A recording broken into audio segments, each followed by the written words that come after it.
Hey. Welcome to a world of laughter, learning, and entertainment. Hello, YouTube friends. Join us as we unravel the mysteries surrounding Mike Ashley businessman. Michael James Wallace Ashley, born 9 September 1964, is a British retail entrepreneur who is the founder and former chief executive of Frasers Group, formerly Sports Direct International. He owned the Newcastle United football club between 2007 and 2021. According to the Sunday Times Rich List in 2021, Ashley is the 61st richest person in the UK with an estimated net worth of £2.72 billion. In August 2021, Ashley announced that he intended to step down as CEO of Frasers Group in May 2022, but would remain a director of the main board. Brace yourself for a captivating discussion on early life as we explore its nuances and implications. Ashley was born in Walsall in the West Midlands in 1964 and grew up in Burnham. His father was a manager at a food distribution depot. Ashley was educated at Burnham Grammar School in Burnham, Buckinghamshire, and left school at 16 to become a county-level squash player. After an injury, he worked as a county-level squash coach. As we transition, let's shed light on entrepreneurship and its relevance to our ongoing exploration. In 1982, at age 18, he opened his first sport and ski shop in Maidenhead with a £10,000 sterling loan from his family. The chain quickly expanded in and around London, and in the late years, Ashley rebranded the chain as Sports Soccer. He was a sole trader and was not required to file accounts at Companies House. Sports Soccer became a limited liability company in 1999. Ashley hired Merrill Lynch for an initial public offering in November 2006, and the group was initially valued at up to £1 ahead of the flotation on the London Stock Exchange. The first brand Ashley added to his portfolio was Donny Sports, followed by Dunlop Slazenger in February 2003, which he purchased for £40 sterling million. He acquired Carima in March 2003 and later purchased Kangle for £10 sterling million. Ashley took a £9 sterling million stake and signed a long-term deal with Umbro. In mid-2006, he took a 25% stake in Matalan and installed mezzanine floors in larger Matalan stores for Sports World outlets. He also had a 29.4% stake in Black's Leisure Group, owner of Millets and Mombo, and in 2005 purchased 9% stake in JJB Sports and 19% stake in JD Sports. In 2006, it overtook JJB Sports as the UK's largest sportswear retailer. He also owns Lonsdale. In 2019, there were more than 400 Sports World, Lil Whites, and Gillis Sports stores in the United Kingdom and employed more than 20,000 people across the UK, Ireland, Belgium, and Slovenia. Sports Direct acquired a 38.5% stake in retailer Game Digital and, in June 2019, Ashley placed a £52 sterling million bid to buy The Times. In February 2020, he bought a 12.5% stake in Mulberry and, in August, his Fraser Group purchased assets from DW Sports Fitness in a deal worth up to £44 sterling million. The group initially bought 46 leisure clubs and 31 retail outlets from DW Sports Fitness for £37 sterling million to merge with its own business. In February 2023, it was announced that he was in advanced negotiations to buy the Mall Luton and Overgate Centre for a combined total of In 2000, Ashley gave the Office of Fair Trading evidence of business meetings held by sports retailers to fix the price of football shirts. At a meeting held at a sports chairman David Hughes' home in Cheshire, Dave Whelan reportedly told Ashley, "There's a club in the north, son, and you're not part of it." On 26 July 2017, Ashley won a High Court dispute against investment banker Geoffrey Blue, who alleged that during a night of heavy drinking at the Horse and Groom pub in London, Ashley agreed to pay Blue £15 sterling million if Sport Direct's shares doubled to £8 sterling. The justice ruled that no one would have thought that what Ashley said was serious. In March 2020, Ashley and Sports Direct were criticized after an announcement that they would stay open despite increased government restrictions associated with the COVID-19 pandemic. A few days later, they announced that they would be closing until given the green light to reopen by the government. On 31 January 2010, an episode of BBC North East and Cumbria's Inside Out, titled Mike Ashley Uncovered, journalist and host Chris Jackson travelled to Thailand to visit Lensel's factories. His experiences purchasing Newcastle United without knowing how much debt the club was in was also detailed. Neither Ashley nor his representatives showed interest in taking part in the film, declaring that the film was producing a majority of inaccuracies. They did, however, state that they would be reviewing the film closely. No further comments were made. In 2016, he was ordered by the Department for Business, Innovation and Skills to investigate working conditions at a Sports Direct warehouse in Shirebrook following allegations of misconduct. During the hearing, he compared Sports Direct to a Victorian workhouse. In 2020, The Guardian reported that an undercover investigation revealed that working conditions had improved only incrementally. As we enter this new phase, let's uncover the impact of Newcastle United on our broader topic.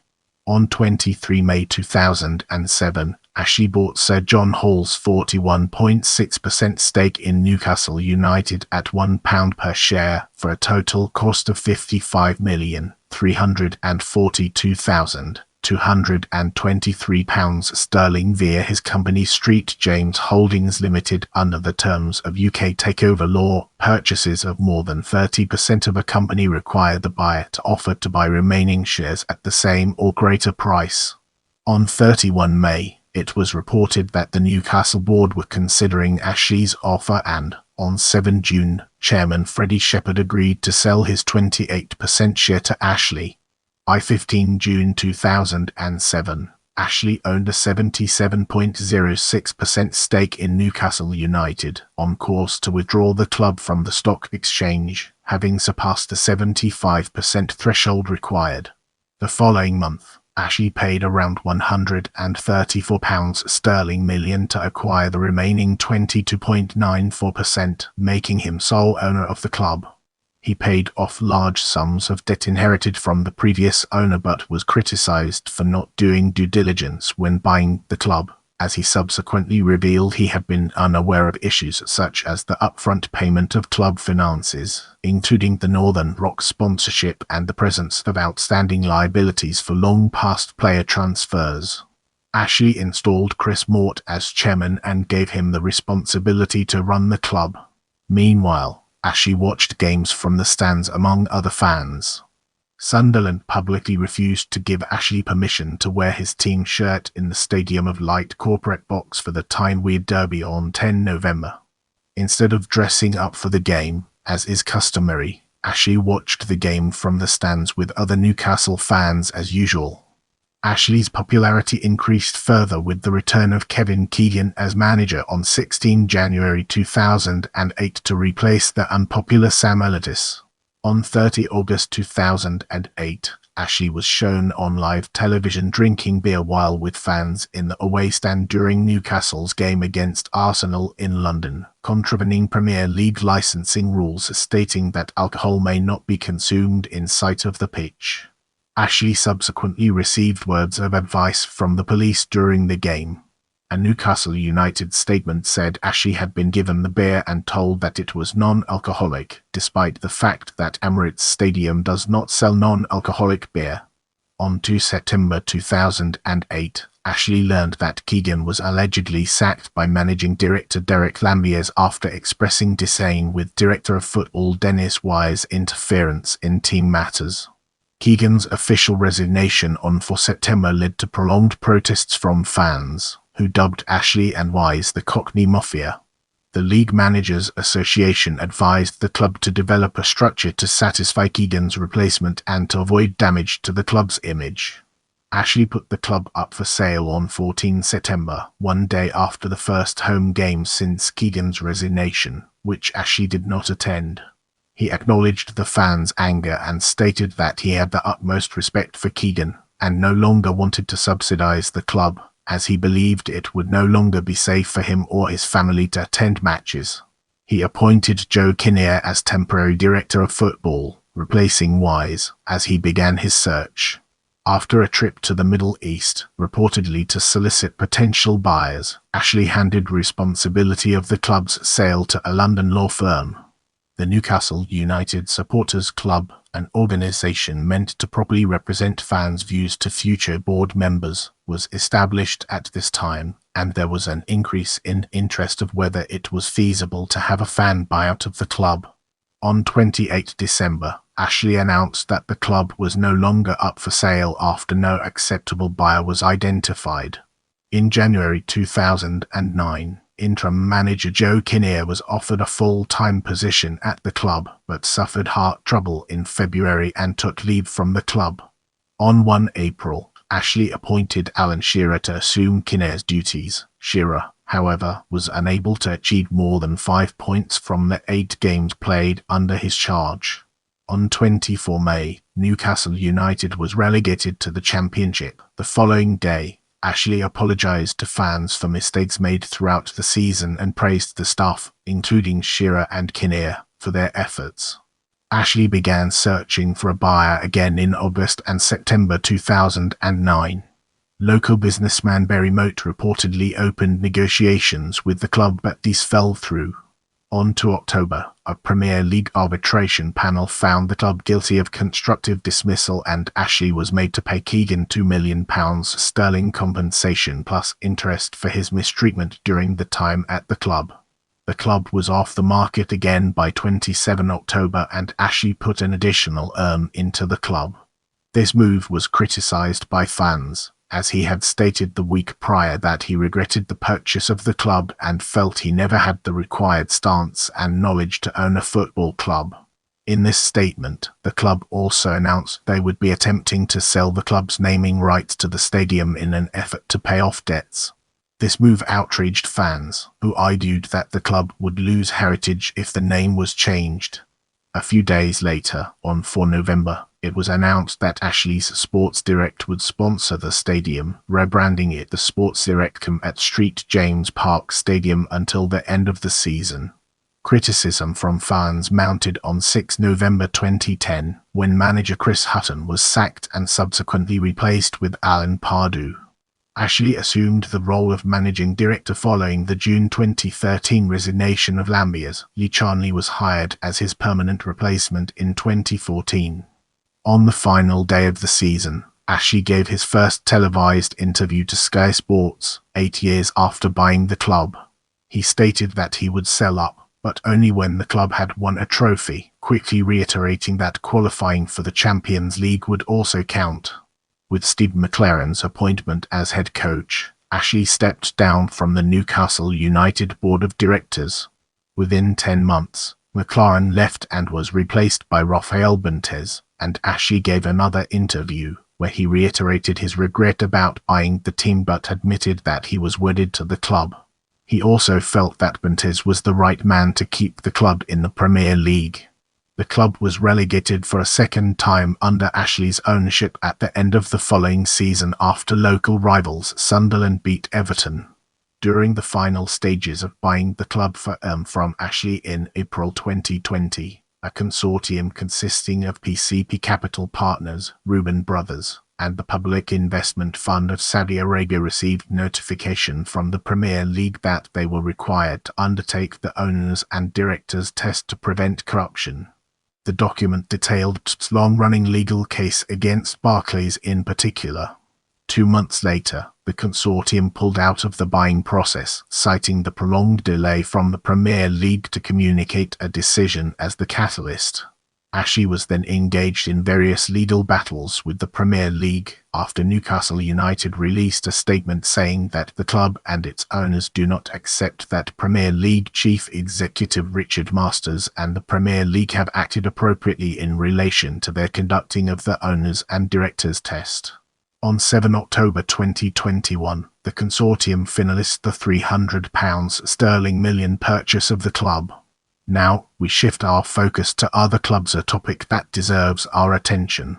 Ashley acquired a 8.92% stake in the Rangers International Football Club, the parent company of Scottish football club Rangers, in October 2014. The Scottish Football Association rejected Ashley's request to raise his shareholding to 29.9% due to the fact he already owned a large amount of Newcastle United shares, which was seen as a conflict of interest. In January 2015, Rangers fans protested against Mike Ashley's plans to secure a £10 million loan using the club's stadium as security, expressing major concern and distrust about his nature and the purpose of his intentions. On 23 June 2017, Ashley sold his entire Rangers shareholding to Club 1872 and Julian Walhart. On 17 November 2022, Ashley bought the CBS Arena, Coventry City Stadium. On 13 December 2022, it was reported that Ashley had issued an eviction notice to the club, which caused backlash from both the club and fans, as Coventry had previously signed a contract letting them stay in the stadium for an additional 10 years in 2021. As of 28 March 2023, negotiations were still in progress, though the club had signed a short-term contract in the meantime. Without wasting any more time, let's jump into the fascinating world of personal life. Ashley is very private about his personal life. In 1988, he married Linda Jermier, a Swedish-born economics graduate, and the couple have 3 children. Their son Ollie is a DJ and former owner of Radar Radio prior to its closure in 2018. Their eldest daughter Anna is married to Michael Murray, who stepped in as CEO of Frasers following Ashley's resignation, and their younger daughter Matilda is owner of the Double Take cosmetics company, which she founded in 2015. Ashley and Jermier divorced in 2003, culminating in one of the biggest settlements in British legal history, with Ashley reportedly handing over the family home, multiple properties, and assets with a total worth of Leave a comment below and let me know what you thought of this video.